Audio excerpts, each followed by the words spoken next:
Bom dia, boa tarde, boa noite. Mais uma vez na Casa das Tubas gravando vídeo para o canal. Para quem é nossos irmãos, a paz de Deus. Para quem curte o nosso canal, um forte abraço, tamo junto.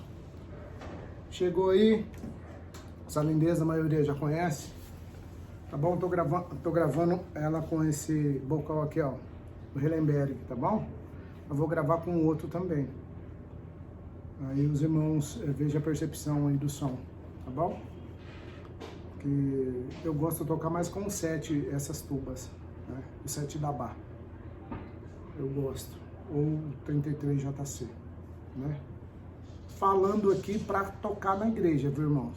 Porque se for para tocar conservatório, for para tocar alguma peça, alguma coisa, que os irmãos que estudam mais aí, né? Os irmãos já não gostam muito dos bocal, principalmente professores, né? Formados, que eu falo. Não gosta de bocal que tenha muita massa, né? Igual esse aqui que a borda dele é meio quadrada, não é? Gosta mais do Arnold Jacobs, né? Um bocal aí bastante caro. Eles gostam muito, né? Eu gosto mais do 7, já tem gente que já não gosta. O VTU também, porque diz que tem muita massa.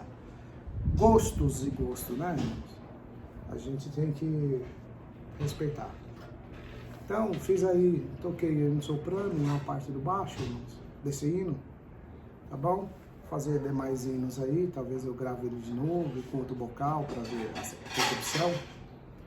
E falar com os irmãos aí essa tuba aqui, a maioria já conhece, irmãos, tá? Isso aqui, ó, tem um registro, né? Se chama WNTU5, né? O logo dela é do Walter Nicho, bastante já conhece, né? É isso aqui que eu falo nos vídeos, né? As alpacas, vou colocar assim, que eu acho que dá pra ver legal, né? Eu acho que dá pra ver legal. Então é uma tuba diferenciada essa, irmão. É uma linha acima da 981, tá bom? Para quem não conhece, né? Passa a conhecer, para quem não sabe, passa a saber quando for comprar, né?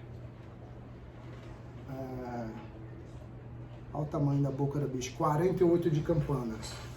Tá bom? Vou gravar outro vídeo falando, irmão, fazendo a apresentação dela, vou gravar quanto bocal, o mesmo vídeo, e a gente volta a conversar nos próximos vídeos aí com ela, tá ok?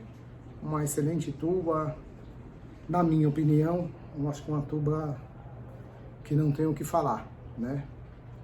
Eu acho que uma tuba maravilhosa, para nós aqui do Brasil, então os irmãos ver. Quando eu viajei para fora do país, congreguei bastante, irmãos. Eu via dessa tuba lá, J981, né, lá fora. E os irmãos falam de tuba que, né, tuba de 80, 100 mil e essas coisas nós não sabemos nem quanto é, né. Então, o irmão ver o valor de uma tuba dessa, né. Talvez o irmão vem daqui e leva para lá. Vem de lá, compra aqui e leva para lá, né. Se fosse tão baratinho tuba lá, ninguém ia comprar aqui, né, irmãos? Né, para levar para lá uma tuba. Ou você já tem, deixa aqui e compra uma lá. Tem coisas que não batem, irmão. Tem coisas que não batem. A gente tem que aprender isso, tá bom? Mas vamos falar no próximo vídeo para não ficar muito extenso os vídeos. Eu falei Casa das Tubas!